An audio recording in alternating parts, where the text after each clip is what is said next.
ter, né, um octeto ou 2 octetos de spin 1,5 e um decupleto de spin 3 meios. Então, você pode ter o octeto de spin 3 meios também, nada impede, né? Então, quando você junta essa informação, né, spin dos quarks 1,5. Quando você coloca essa informação de que o spin dos quarks é 1,5, você está implicitamente criando condições para explicar por que os baryons têm o spin que têm, se eles forem vistos como estados ligados de quark-antiquark ou de quark-quark-quark. Tá certo?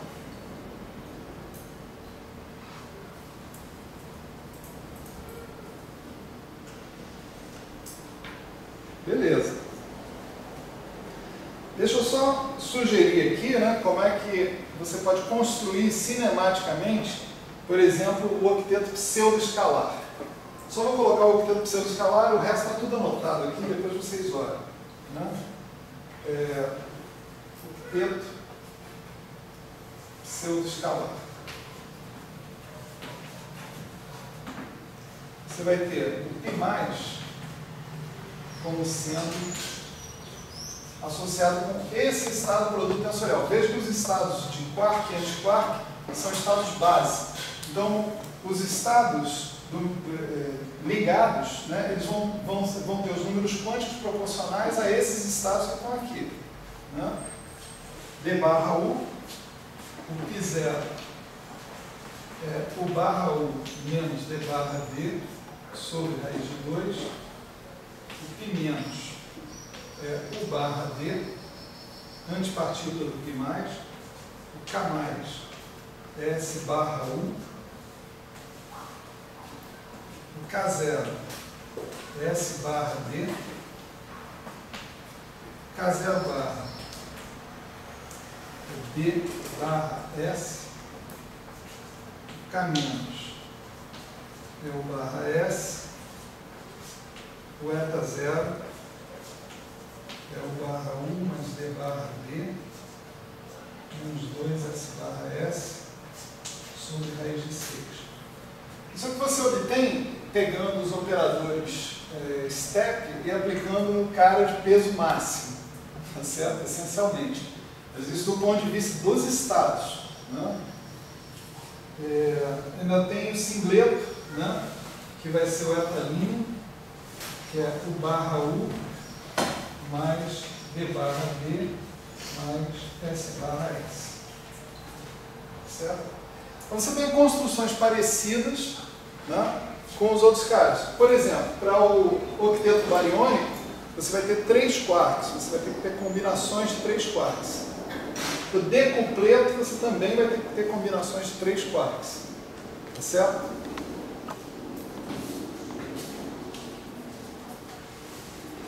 Bom, em princípio, esse esquema que está aqui explica os casos que estão presentes, né?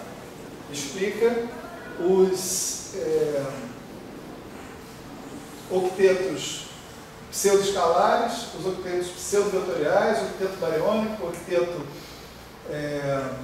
bariônico de spin 1,5, de spin 3 meios, né?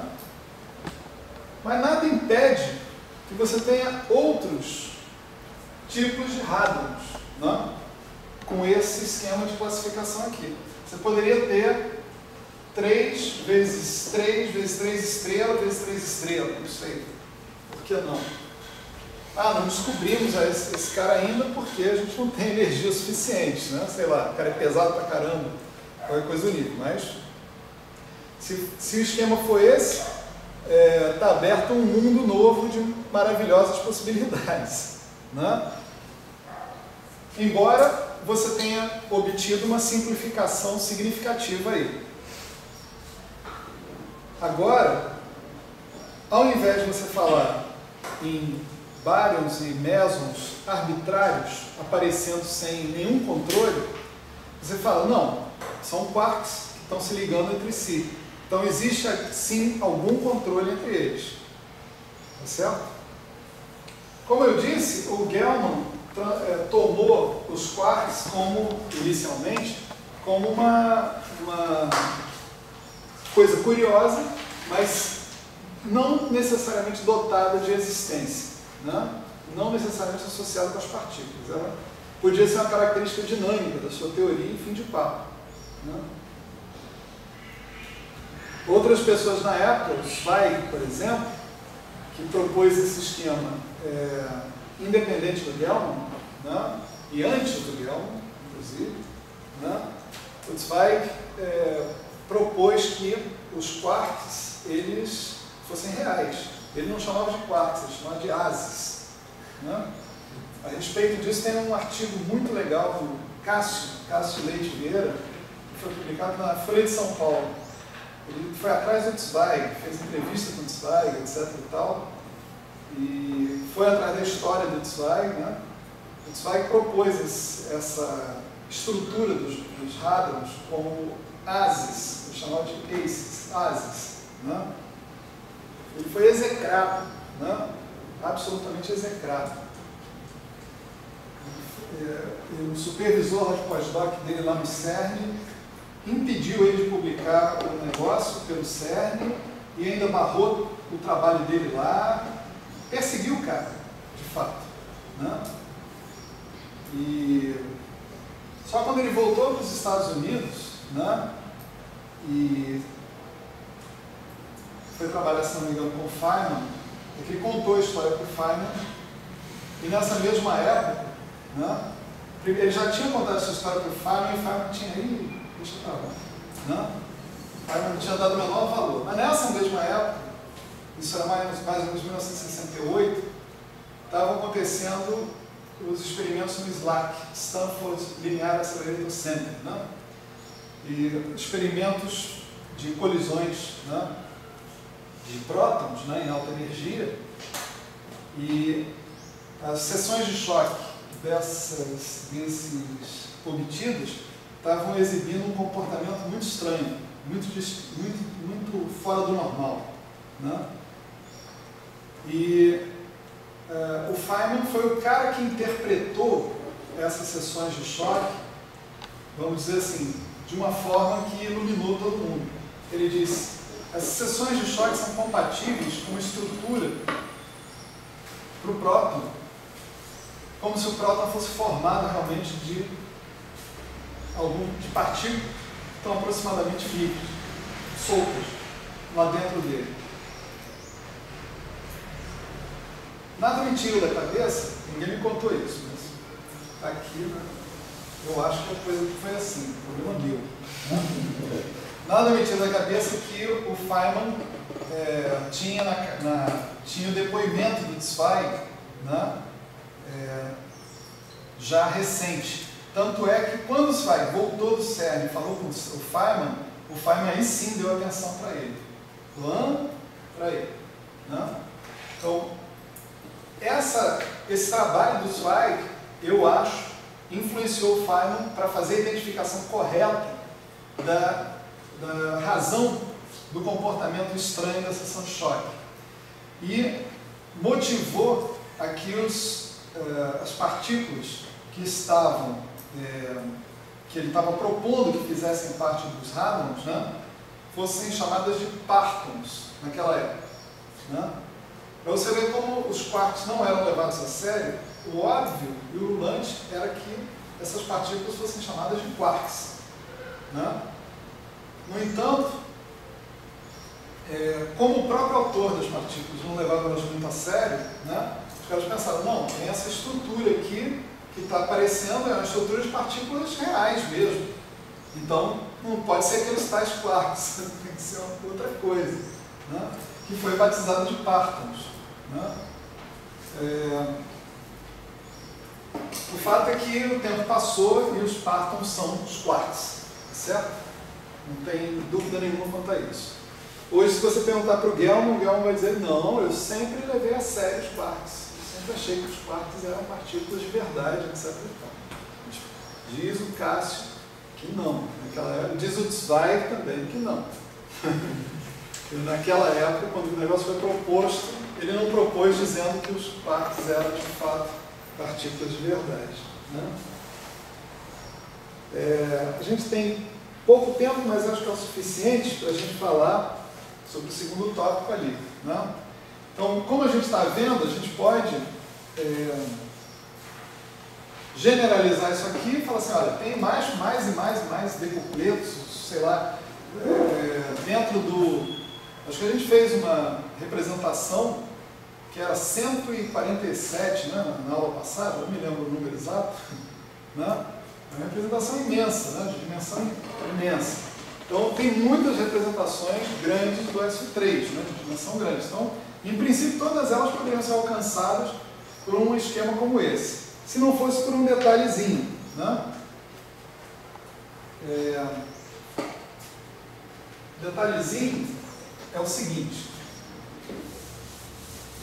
embora seja possível você ir para cima, ou seja, você falar 3 vezes 3 vezes 3 estrelas, vezes 3 estrelas, ou fazer M produtos tensoriais de representação 3 e N produtos tensoriais de representação 3 estrelas, para M tão grandes quanto você queira, né? Por que não voltar para baixo? Né? Por que não olhar para o 3 e para o 3 estrelas, pura e simplesmente? Né? O 3 seriam os quarks, 3 estrelas seriam os antiquarks. Nem quarks, nem antiquarks nunca apareceram. Né? Não existiam entre as partículas que estavam lá na época. Pelos esquemas todos de cálculo do SU3 que as pessoas tinham na época, era de se supor que se essas partículas tivessem disponíveis como estados livres, elas já deveriam ter sido vistas, esses quarks todos. Já deveriam ter sido vistas. Então as pessoas estavam intrigadas com essa história. Né?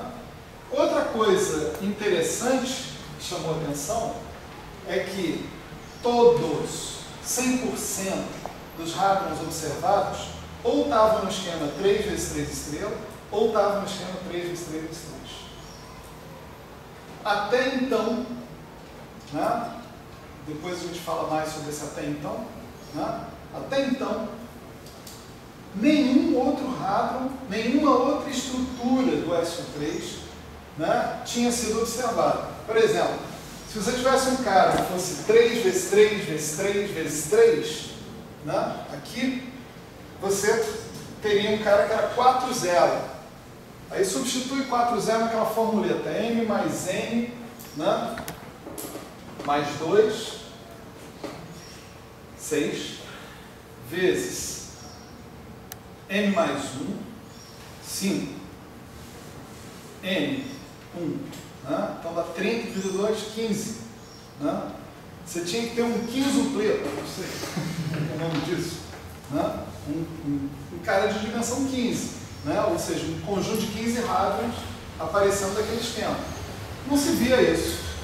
Não aparecia isso. Podia aumentar a energia, de fato se aumentou a energia décadas a fim, né? Desde 1966, 67 até hoje, e você não viu um cara desse. Um cara que esteja uma representação de 15 dimensional. Né? Então tudo isso chamava muito a atenção naquela época, tá certo? Mas uma coisa específica chamava mais atenção ainda. Olha só. Eu apaguei. Que diabos isso, hein? Péssimo professor. Não tem nada. Vou botar aqui.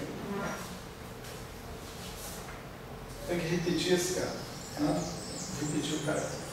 Eu tinha o delta menos, delta zero, delta mais e o delta mais menos. Tinha sigma menos, sigma zero, sigma mais. Essas coisas aqui naturalmente são as cargas, né? Em unidades da carga elétrica. Então, mais E, menos E, zero, né? Assim por diante.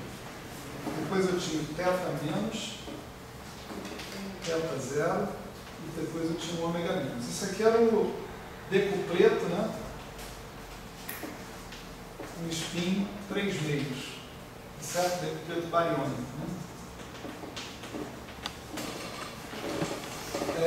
Claro que os quarks eles têm que estar presentes somando as suas cargas de modo a você obter aquelas cargas que estão ali, tá certo? Por exemplo, um cara como esse tem que ter uma carga positiva, né, mais, né? Então, os quarks eles tinham que cargas? Vamos voltar aqui atrás, né? Eles tinham carga 2/3, menos 1/3, menos 1/3. O up tinha 2/3, o down tinha menos 1/3, menos 1/3. Então, se você somar, né, por exemplo, 2/3 com menos 2/3, se você somar os três, né, se tiver um cara que é UDS, tá certo? Vai ter um cara de carga 0. Por exemplo, esse cara aqui, esse cara aqui, esse cara aqui, esse cara aqui, tem que ter essa estrutura, UDS, que a carga do up é 2/3, a carga do down é menos 1/3, a carga do S é menos 1/3. Né? E assim por diante, você tem que ir ajeitando as coisas para produzir os cargas. Para você obter um cara com carga mais, você tem que somar 3 quarks U. 2/3 mais 2/3 mais 2/3. Tá certo? Soma disso aí dá 2. Né? Carga de 3 quarks U. Então, a estrutura desse cara que está aqui, do delta mais, tem que ser U. Pior, esse é um decupleto de spin 3 meios. Então, para você obter um spin 3 meios, é preciso que cada um dos 3 caras que estejam ali estejam associados com um spin meio up. Então, você tem 3 U's, os 3 com spin up, para que o delta mais tenha spin 3 meios. Certo? L igual a 0, então você não tem o que fazer com L, né? Nessa história. O que está acontecendo? São 3 quarks up idênticos, né? No mesmo estado. Não pode. O princípio de exclusão de Pauli diz para você que não dá. Eu sou forçado a fazer com que os quarks sejam férreos. Por quê? Porque eu quero reproduzir o spin, né, dos mesons pseudoescalares, dos mesons pseudovetoriais, do octeto bariônico de spin 1 meio, do octeto bariônico de spin 3 meios. Isso dá certinho. Não tem problema. Então os caras têm que ser férreos. Maravilha. Bom, se eles são férreos, se eles têm spin meio, que foi o spin adequado para reproduzir as coisas todas, esses caras são 3 caras no mesmo estado, com os mesmos números quânticos. Diz o princípio de exclusão de Pauli que não dá para ter um estado desse. Então você junta a fome anterior com essa atual vontade de comer, né? E você chega ao seguinte: é interessante eu antissimetrizar aquele estado. Qual é o menor conjunto de números quânticos que eu posso propor que vá antissimetrizar aquele estado?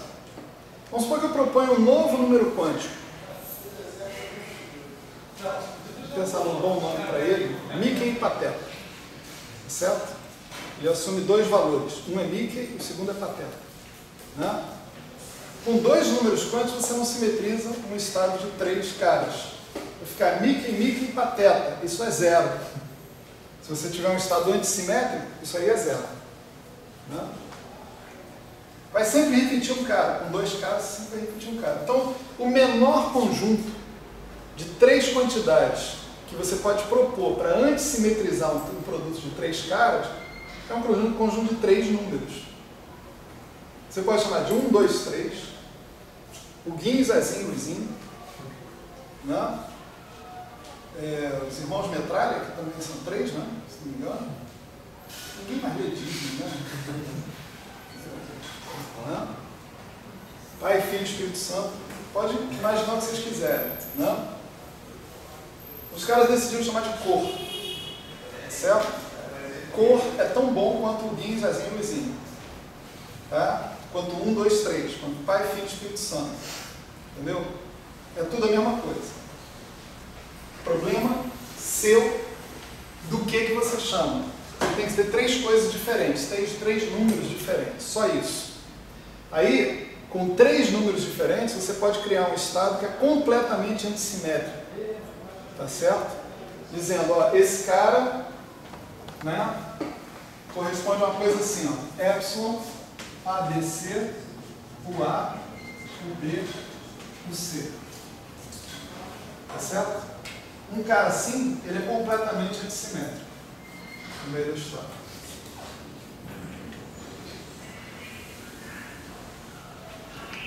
Então, resultado, né? Para a gente conseguir compatibilidade com o princípio de exclusão de Pauli, a gente inventa que cada tipo de quark, ou cada sabor de quark, como a gente fala, U é um sabor, D é outro sabor, S é outro sabor, tá certo? Cada sabor de quark vem em três cores: vermelho, verde e azul. Red, green, blue. Escolhido assim porque a combinação dos três, oticamente falando, dá branco. Tá certo? Só que aqui não tem nada de ótica, né? Aqui é pura e simplesmente o estabelecimento de rótulos. Tá certo?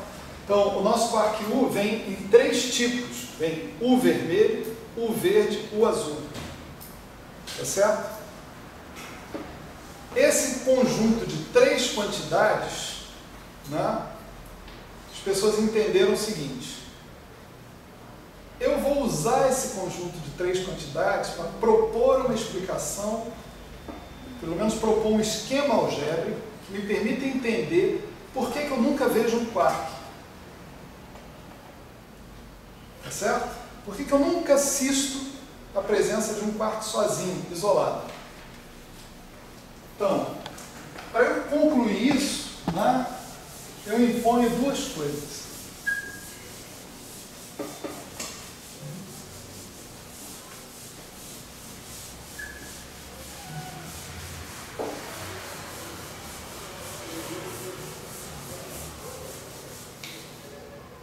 Eu vou impor que esse índice de cor, vamos chamar de A, tá certo? Ah, não, vamos chamar de alfa. Vou trocar aqui. Alfa, delta, gama.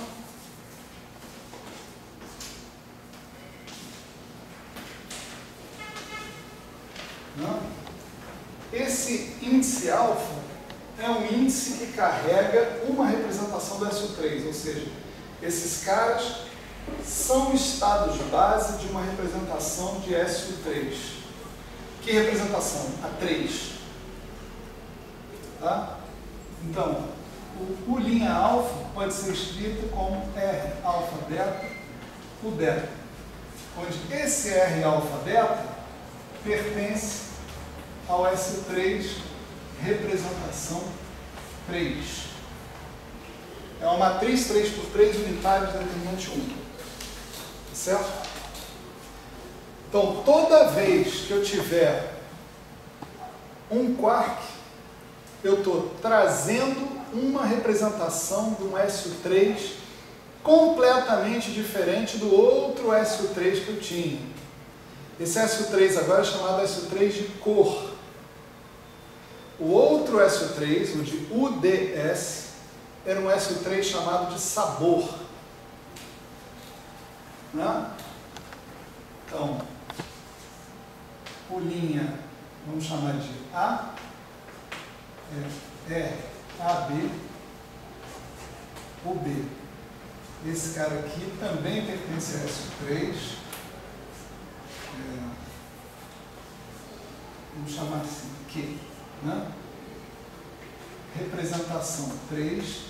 Só que agora é o seguinte, o nosso vetor Q, ele é UDS.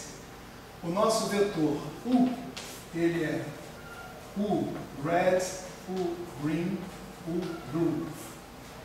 Nosso vetor D, ele é D red, D green,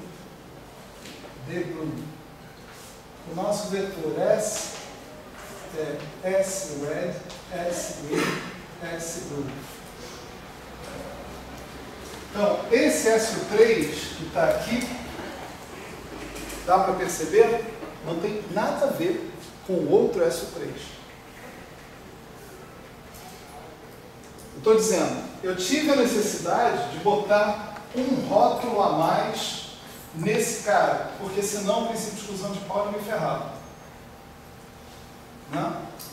Eu botei esse rótulo e mais, eu estou propondo, estou impondo que esse cara carregue uma representação do SO3 com ele, que eu vou chamar de SO3 de cor.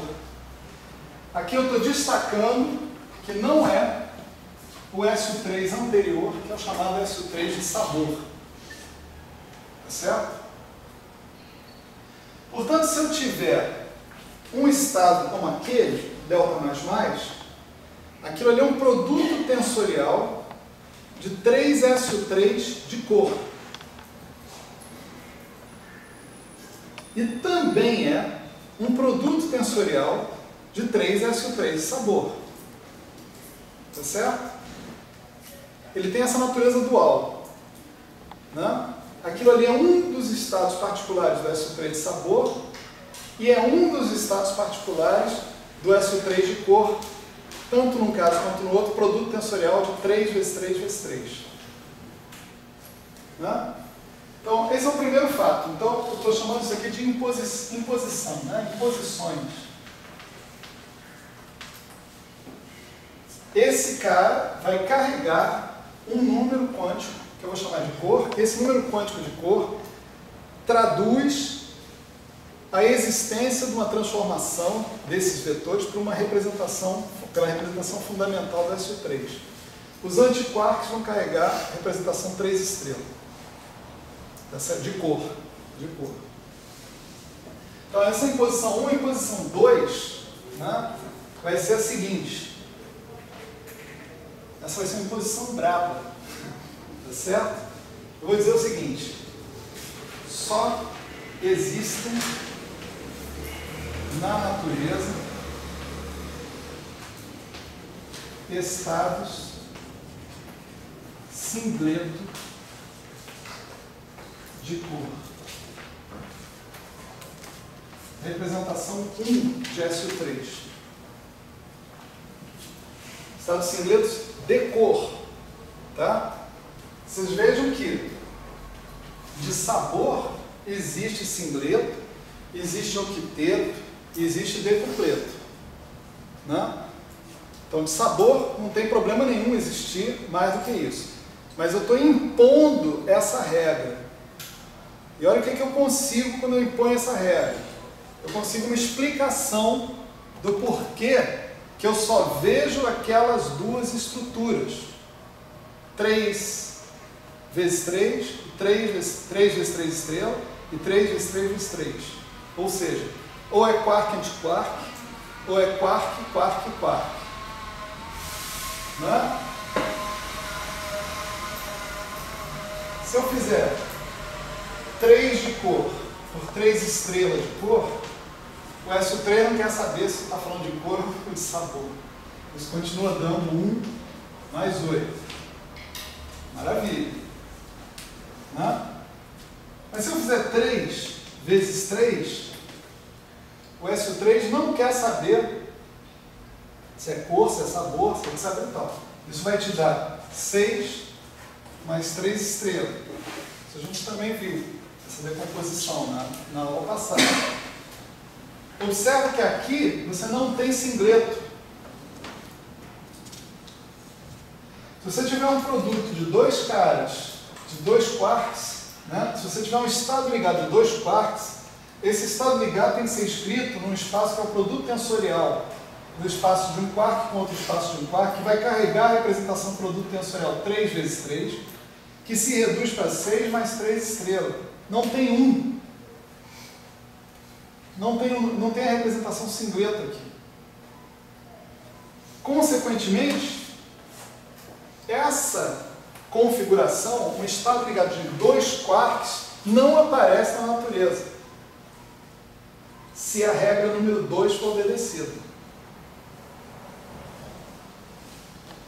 Se você fizer 3 vezes 3 vezes 3, isso dá 1, mais 8, mais 8, mais 10.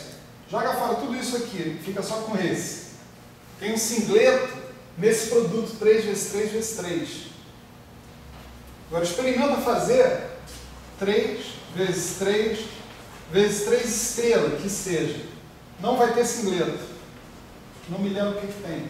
Façam aí depois com o Zen Tableau.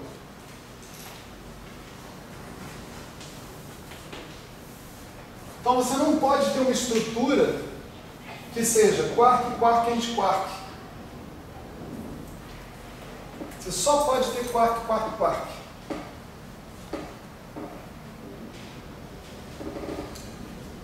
Isso reduz tremendamente as possibilidades para os baryons e para os mesons. Você só pode ter 3 vezes 3 estrela ou 3 vezes 3 vezes 3. É claro que existem outras possibilidades, né, que foram obtidas recentemente, inclusive. A melhor delas esse ano. Né? Durante a escola. Durante a escola do CBPF. Né? Pentaquark. Um cara que é 3 vezes 3 vezes 3 vezes 3 vezes 3. Se você fizer o Zen Tableau dessa história, você vai ver que tem um singleto lá. Então esse cara, do ponto de vista da cor, cai exatamente dentro desse singleto. Tá certo? Então, esse é o pentaquark. Né? E há especulações sobre o tetraquark, provavelmente verdadeiras. Né? Então, a cor se transformou num critério que explicou, que mandou embora um monte de possibilidades que você poderia ter para fazer estados ligados a partir de quarks. Tá certo? Nas energias disponíveis até, por exemplo, 10 anos atrás, só tinham desses dois tipos. 3 vezes 3 estrela, 3 vezes 3 vezes 3. De 10 anos para cá, começaram a aparecer dúvidas sobre se apareceu o pentaquark, se apareceu o tetraquark, e agora, indiscutivelmente, apareceu um pentaquark. Tá certo? Tem esse estado que está aí. No entanto, ele não foge desse esquema que está aqui. Ele satisfaz essas coisas todas. Né? O pentaquark está exatamente dentro do esquema de produto tensorial de 5 representações 3 que sim, contém um singleto. Se não contiver um singleto, se você pegasse, por exemplo, 3 vezes 3 vezes 3 vezes 3 vezes 3 estrela, esse cara não tem um singleto. Se você visse um cara que tivesse números quânticos associados com 4 quarks e um antiquark, você poderia jogar a observação 2 no lixo. A imposição 2 no lixo. A imposição 1, então, para rememorar, é que esse cara, cada sabor de quark carrega uma representação de SO3 de cor. Tá certo? Há também um SO3 de sabor agindo sobre os sabores. Tá certo? Então, se você quiser, você pode botar um índice alfa aqui. E você vê que esse cara aqui não altera esse índice alfa. Tá certo? Ele vai alterar esse índice aqui, que é o índice de sabor. Ok?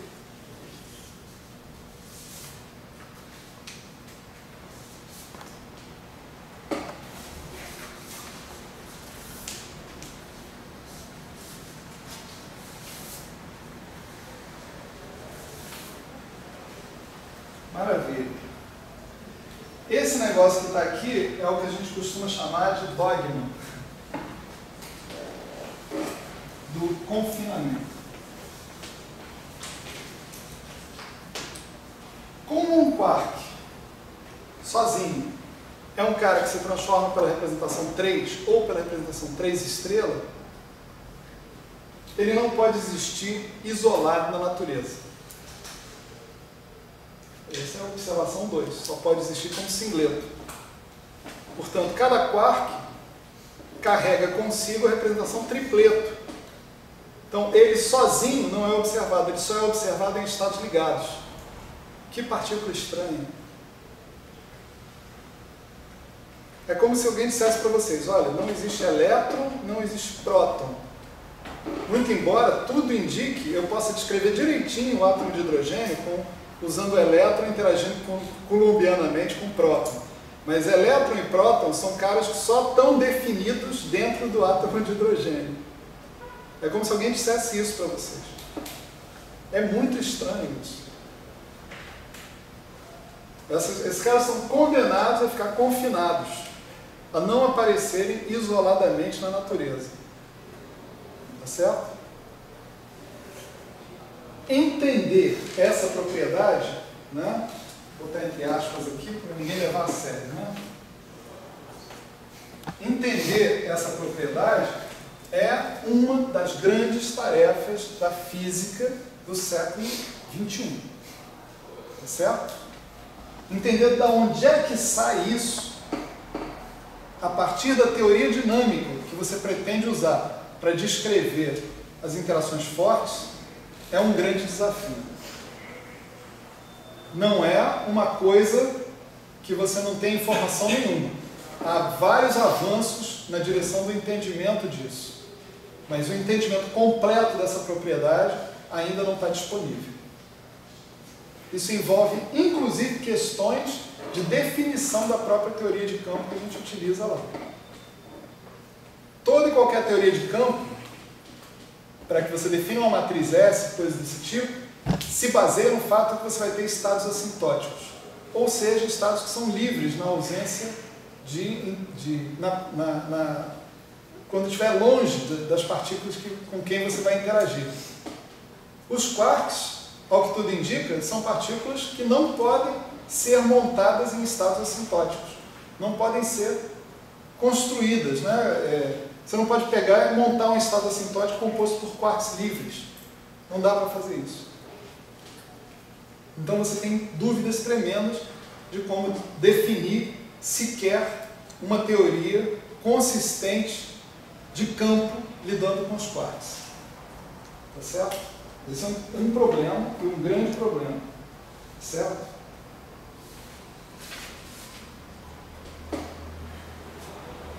Bom, a gente viu, estou acabando, não se preocupe, porque quando o cara toma fôlego assim, parece que vai falar meia hora. Né? Não vou fazer essa sacanagem com ninguém. A gente viu que os octetos, decupletos, mesmo singletos, né, de sabor, né, aqueles que eram compostos por U, D, S, etc. e tal, eles não tinham a mesma massa. Então, as massas de cada multipleto daqueles não eram degeneradas, não eram as mesmas. Né? Isso eu disse para vocês que é um indicativo de que essa simetria não é exata. A simetria de SO3 de sabor não é uma simetria exata. Tá certo? No entanto, a simetria SO3 de cor é considerada uma simetria exata. Tá certo? Mas essa daí não tem choro nem vela. Ela tem que ser preservada, né, dentro da descrição dinâmica do seu sistema. Nós vamos descer em detalhes dessa descrição dinâmica. Né? A gente vai ver a presença explícita dessa simetria SO3 de cor e a ausência explícita da simetria SO3 de sabor. Tá certo? A gente vai ver essas duas coisas acontecendo dentro da mesma lagrangiana do meu sistema físico. Tá? Então, próximos passos aqui, né? A gente vai, na aula que vem, dar uma ideia das evidências experimentais, né? Que suportam o fato de que a cor vem em três grandezas, né? Que três números, vermelho, verde, azul, guinza, azul, zinco, não importa. Né? Poderia vir em 4, poderia vir em 5, né? Só não pode vir em dois ou em um. Né? Nem em 2 nem em 1 não resolve o seu problema. Mas de 3 para cima resolve, então por que não pode ser 4? Por que não pode ser 5? Há evidências experimentais que tem que ser 3. Né? Bom, essas evidências experimentais, na verdade, é uma coisa meio mandrake, porque a gente usa a própria QCD para calcular a previsão teórica, né, que a gente obteria para as quantidades físicas em questão. Então, talvez, se eu usar outra teoria diferente, mantendo o conceito de cor, as coisas sejam diferentes. Mas dentro do contexto da QCD, se eu me conformar com a QCD, aparentemente eu não tenho opção. Eu tenho que ficar com 3 cores mesmo. A gente vai ver algumas dessas evidências. Não dá para entender nada, né, das contas, naturalmente, porque a gente não falou de QCD, a gente não tem condição de calcular isso ainda. Né? Mas a gente vai falar de QCD e quem sabe a gente volta, pelo menos para o cálculo de 1 ou 2 grandezas como essa, né, no final, mais para o final do curso. Né? Então a gente vai falar sobre essas evidências experimentais na primeira parte da próxima aula, e depois a gente vai partir para a construção de uma lagrangiana que seja invariante por S3 de cor, invariante exata por S3 de cor. Tá certo? Uma proposta, né, de teoria para acomodar os quarks. No caminho dessa construção é que a gente vai revisitar a elerodinâmica quântica para ver para aprender coisas com a elerodinâmica quântica. Tá certo? E verá. Valeu.